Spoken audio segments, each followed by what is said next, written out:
provavelmente ele sentiu isso no coração, provavelmente ele lembra disso com certa mágoa, que pelo que ele fez com os irmãos ali, o teste que ele fez com os irmãos ali, mostra isso.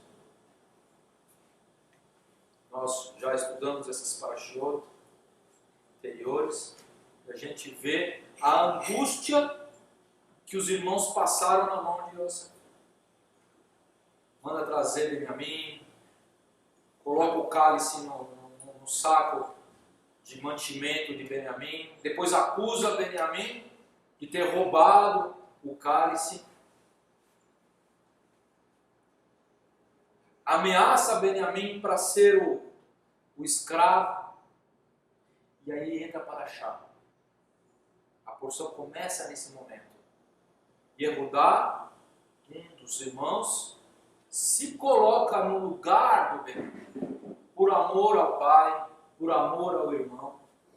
Esse Yehudá é outro Yehudá. É outro que Yosef ainda não conhecia. E ele fala: meu pai morrerá se Benjamim não retornar. Yosef identificou a techuvá no coração de Yehudá. Uma transformação que só Deus pode fazer no coração do homem. Esse é um dos maiores milagres. É quando Deus pega o homem e ele vai trabalhando no coração dele. O arrogante, ele não fica mais arrogante. O invejoso, ele perde a vontade de ter as coisas do outro.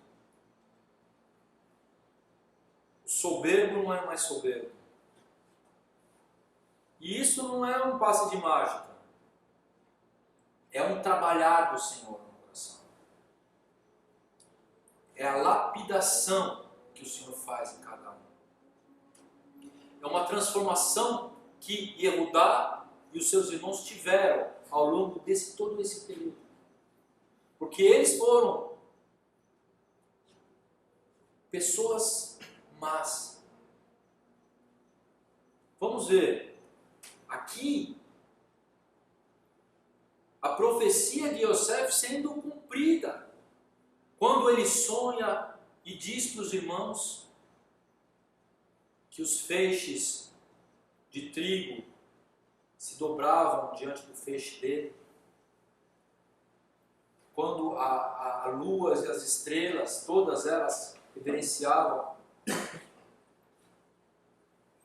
era algo de Deus.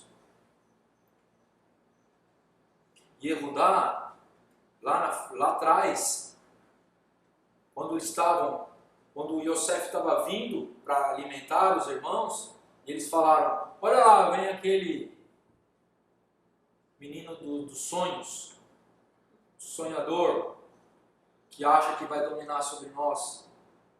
Na verdade, Deus já tinha um plano. E o plano de Deus era esse: que Yosef, através das mãos de Yosef, Deus iria agir. Não só na família de Jacó, mas também em todas aquelas nações. De Canaã, do Egito, talvez da África, do Norte. Porque a seca foi de 7 anos. Isso foi uma praga, gente. Gigantesca. Foi a forma com que Deus quis utilizar para alcançar um propósito. Nós vamos ver o propósito de Deus. Yehudá era um homem totalmente diferente. Os irmãos capturaram Yosef por inveja, por medo, porque o pai preferia Yosef, porque Yosef era filho da sua amada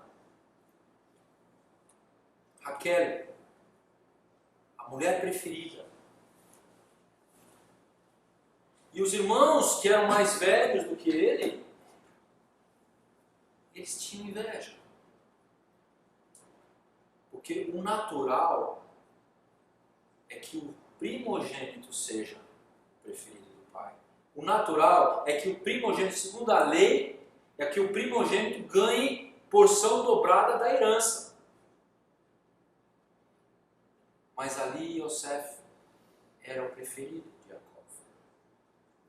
E ainda quando ele vem com esses sonhos, isso tudo é profético, gente. Isso tudo, a vida e o dia a dia, a história de Israel, ela relata atos proféticos que irá acontecer as coisas lá na frente. São como sombras, como o Rav Shaul fala, das coisas que irão acontecer.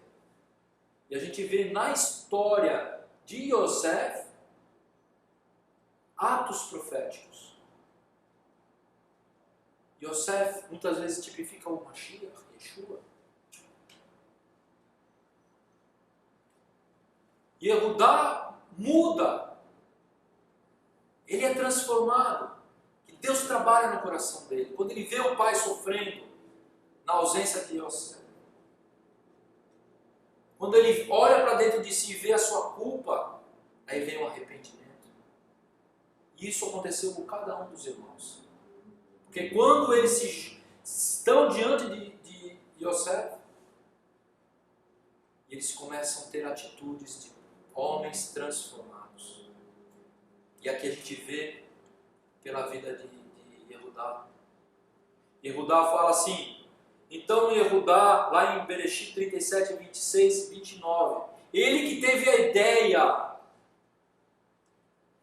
de vender o irmão. Ele teve a ideia de tirar, porque os outros irmãos, com exceção de Rúben, que é o primogênito, que ele não estava naquele momento, os irmãos queriam matá-lo. Por quê? Por inveja. Por medo de perder a posição de mais velhos. Isso é profético, meus irmãos.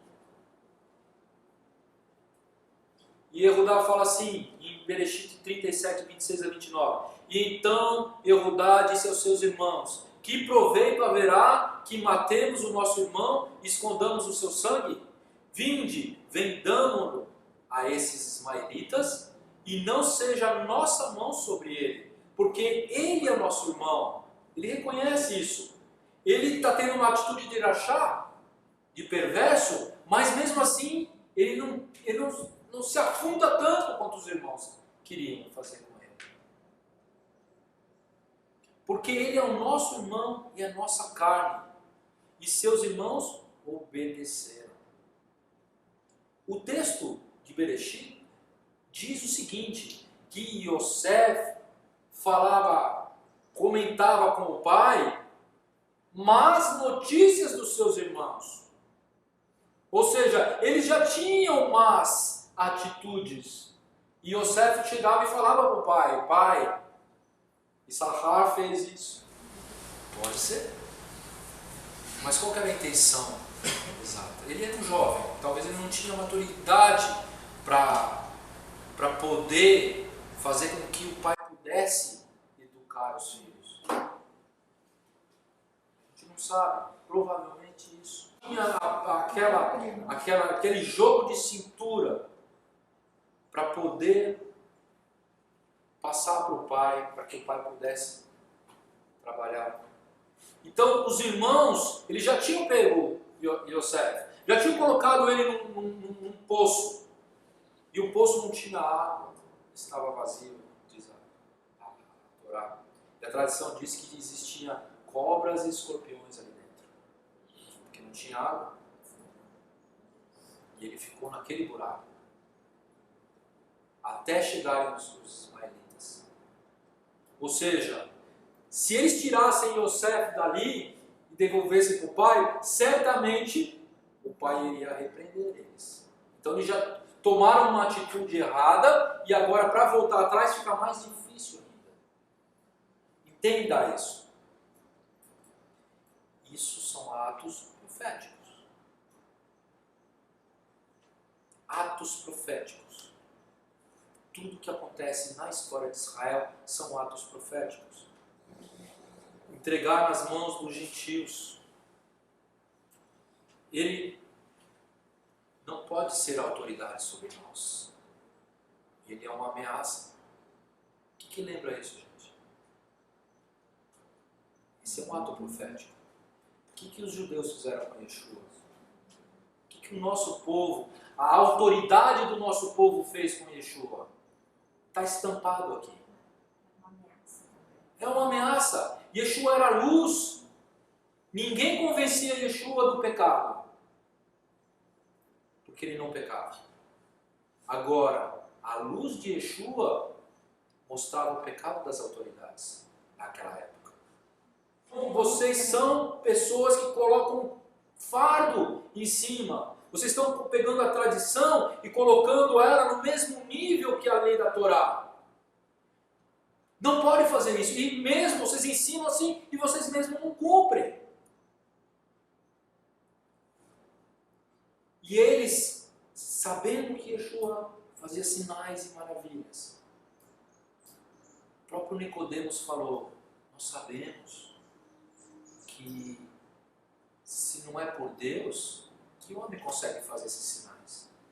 Fazer enxergar um cego de nascença, levantar um paralítico, dar comida a 5.000 homens, andar sobre o mar, ressuscitar mortos. Quem pode fazer isso, se não é enviado de Deus? Então aqueles mais sensatos, como Nicodemos, José de Arimateia, que faziam parte do Sinedrim, e a Torá mesmo diz que muitos fariseus creram e andaram os caminhos que defendiam Yeshua. Mas outros, mesmo vendo que era um Mashiach, que era um homem que era usado por Deus, mesmo assim, eles não quiseram fazer a vontade de Hashem, mas eles fizeram o quê? A própria vontade. Porque Yeshua era o quê? Uma ameaça. Eles não queriam a autoridade de um filho de um carpinteiro sobre eles que tinham estudado, de família de rabinos, de templos. O que eles fizeram? Entregaram nas mãos dos gentios. Entregaram nas mãos dos romanos. Isso é profético. Agora, até mesmo esse Yehudá se oferece para ficar escravo. Olha a transformação. Ele abre mão de tudo. Você imagina um judeu, como o Yehudá, que já tinha filhos e netos, que morava junto com seu pai, junto com seus irmãos, e ele se colocar no lugar do irmão mais novo, porque ele não poderia ver o sofrimento do pai em perder aquele filho. Ele se tornou fiador do irmão. Ele abre mão de tudo, da sua vida. Você imagina um judeu temente ao Eterno se tornar escravo de um egípcio idólatra. Era pior do que a própria morte. E ele fez isso por amor ao seu pai e fez isso por amor ao seu irmão. Aí a gente vê a transformação dele. Quando nós abrimos mão da nossa vida para seguir Torá, para seguir mitzvot, para andar nos caminhos de Hashem, aí a gente vê a transformação que Deus fez na nossa vida. Agora, quando a gente tem dificuldade de cumprir a Torá por causa do ego, por causa das coisas materiais, a gente vê quanto que a gente precisa ser trabalhado na mão de Deus. Ele faz isso por amor. De uma certa forma, ele quer compensar o erro que ele fez. Mas é impossível. Não dá para voltar atrás. Mas para o Hashem, que Deus nos perdoa. O verdadeiro arrependimento é aquele que se mostra quando a pessoa quer doar a sua própria vida. Aquele que ele larga totalmente daquilo, se arrepende, confessa e faz a techuvá. Ou seja, ele dá uma volta de 180 e vai para os caminhos de Hashem. Os sacrifícios para Hashem são o espírito quebrantado. E um coração quebrantado e contrito não desprezarás o Eterno. O Eterno não despreza o coração que está quebrantado, que está lá sofrido, que se arrepende. Existe uma grande alegria nos céus. E Yeshua fala: assim vos digo que há alegria diante dos anjos de Deus por um pecador que se arrepende. Lucas 15, 10. Você imagina a alegria de Deus quando vê um homem arrependido daquilo que fez e quer andar nos caminhos de Torá. Reconhece Yeshua, anda nos caminhos de Hashem. Então Yosef não se podia conter diante dos que estavam com ele. Depois que Yosef viu Yehudá falando: eu fico, deixa o meu irmão ir embora, eu não tenho como ver meu pai assim. Eu prefiro ficar no lugar dele. Me faz esse favor. Yosef, quando viu isso, ele não podia se conter diante de todos os que estavam com ele. E clamou: fazei sair daqui todo homem. Ninguém ficou com ele quando Yosef deu a conhecer a seus irmãos. Você imagina, ele estava numa sala onde existia egípcios, soldados, que faziam a segurança de Yosef. Ele era o governador. Acima dele só havia Faraó.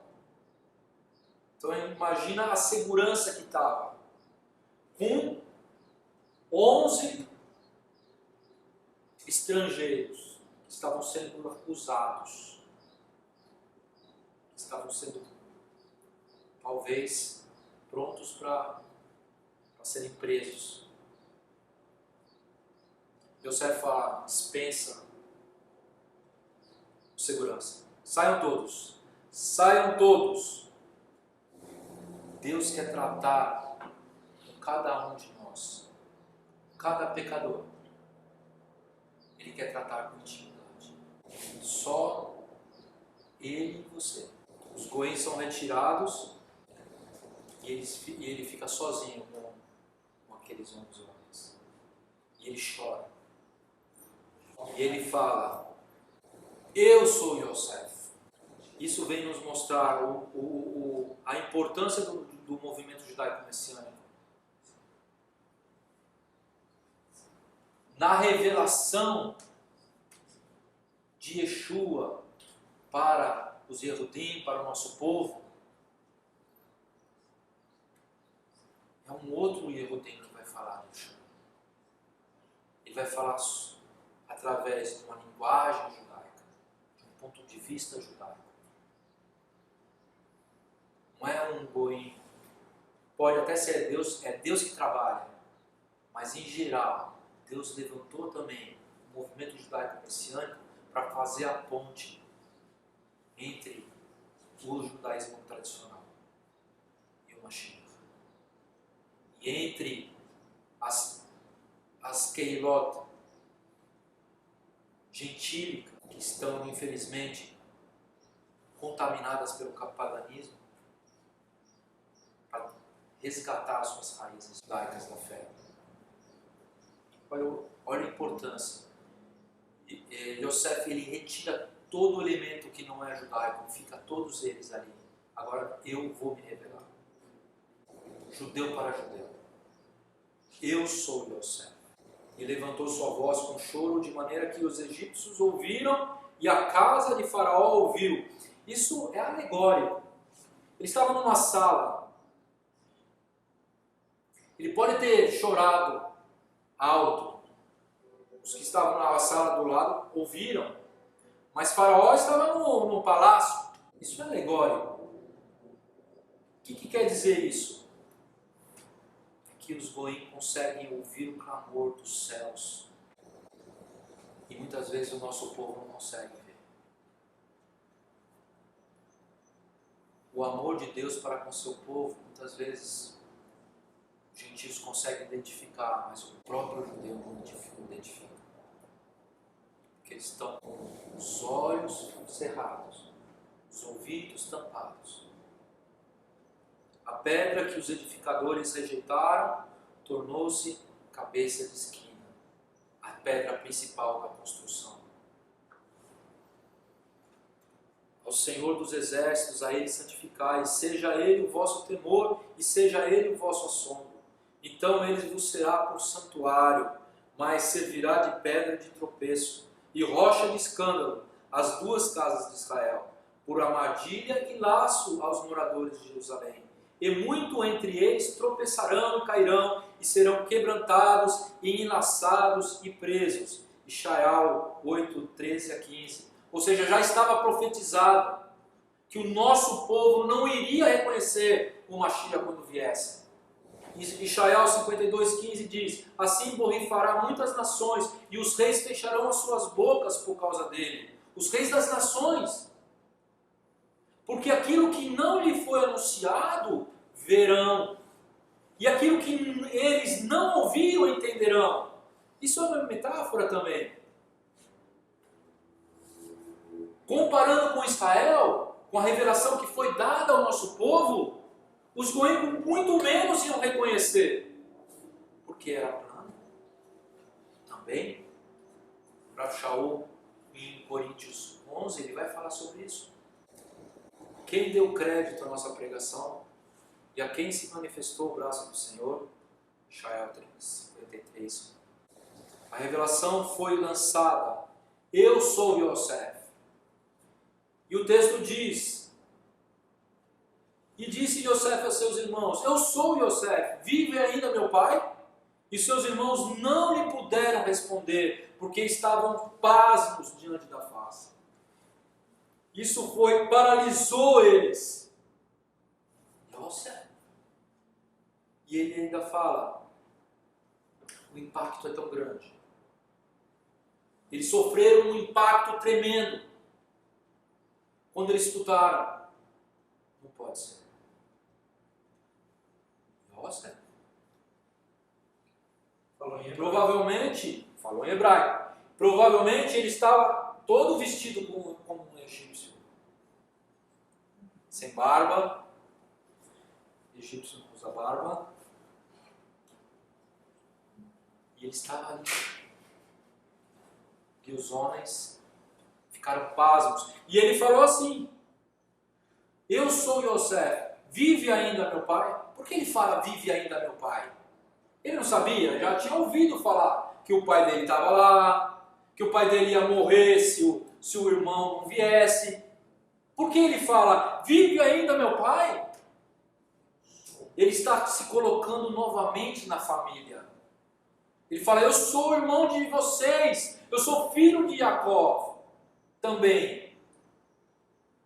Vive ainda o meu pai, que é seu pai também. Yeshua também é judeu. Os Yehudim não esquecem disso. Porque foi incutido na mente do judeu que Yeshua é cristão. Foi incutido na mente do cristão que Yeshua não é judeu.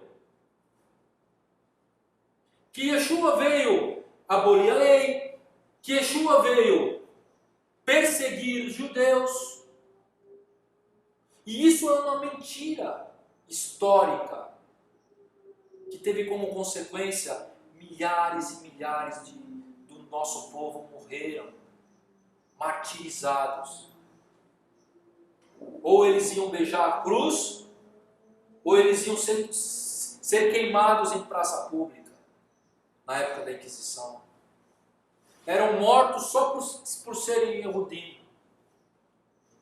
Acusados de deicídio, ou seja, matar Deus. Quem pode matar Deus? Yosef mostra a eles o seu pecado. Eu sou Yosef, seu irmão, aquele que vocês venderam para o Egito.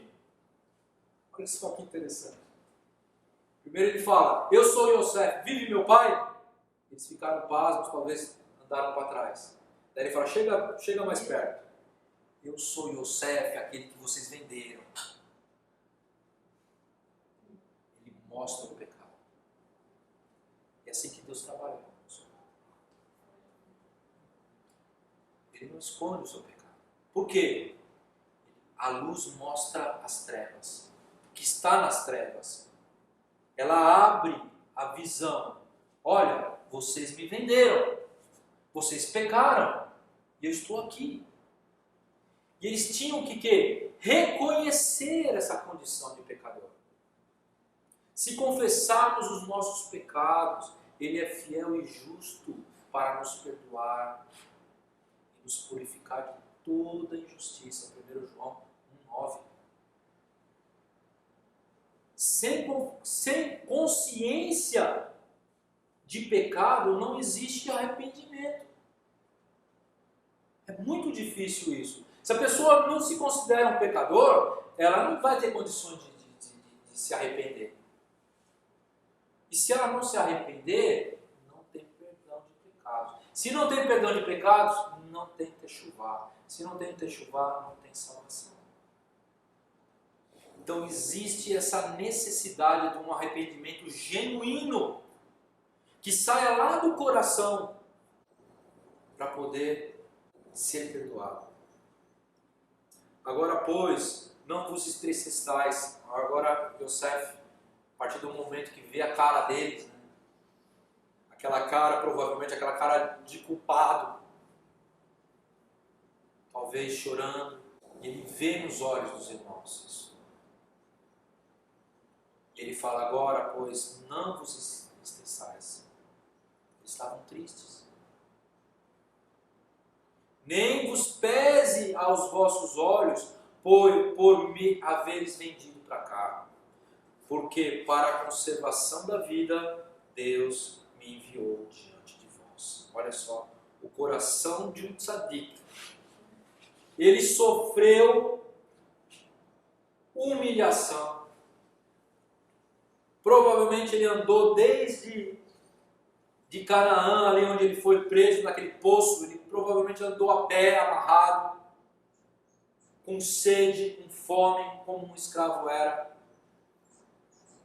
Deve ter chorado à noite, deve ter passado frio. Chegou, foi vendido numa praça, foi comprado pelo Potifar.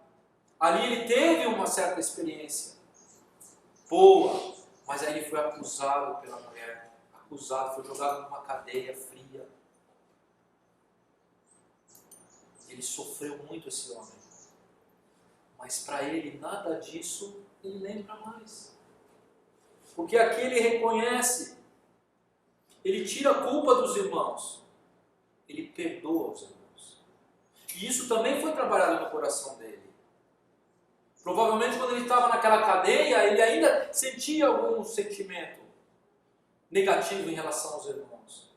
Mesmo quando ele viu os irmãos ali, e os irmãos não reconheceram ele, quando ele veio comprar comida, ele sentiu. Porque se ele não tivesse sentido algo negativo em relação aos irmãos, ele não tinha feito o que ele fez. Ele não tinha testado os irmãos. Mas ainda Deus estava trabalhando no coração dele. Mas Deus trabalhou 100% quando ele viu os irmãos fazendo chuva. Quando ele viu Yehudá falar, eu fico no lugar. Ali ele identificou. Então Yosef tira a culpa, ele consegue enxergar os planos divinos. Mesmo quando a gente tem que passar por tribulações. 2 Timóteo 3 diz isso. Aquele que segue o Mashiach, aquele que segue Torá e Mitzvot, aquele que segue os caminhos de Hashem, certamente serão perseguidos. Certamente serão perseguidos. Yosef foi um homem perseguido, porque estava fazendo a vontade de Hashem. Mas depois que passou tudo, ele fala, olha, Deus, ele conseguiu enxergar, Deus permitiu todas essas coisas. Do mal que vocês desejavam para mim, do mal que vocês fizeram para mim, Deus reverteu em bênção para mim, e não só para mim, mas para vocês também. O servo de Deus, ele se sacrifica e não leva em conta o seu sofrimento. E isso era um plano de Deus não só para Israel, mas também para as outras nações. Que as outras nações também foram beneficiadas por causa de Yosef. Eles vieram receber mantimentos no Egito. Porque o Egito guardou os mantimentos. Porque se não tivesse guardado, até os egípcios iam padecer. Mas Deus colocou lá Yosef como um instrumento. Para quê? Para conservar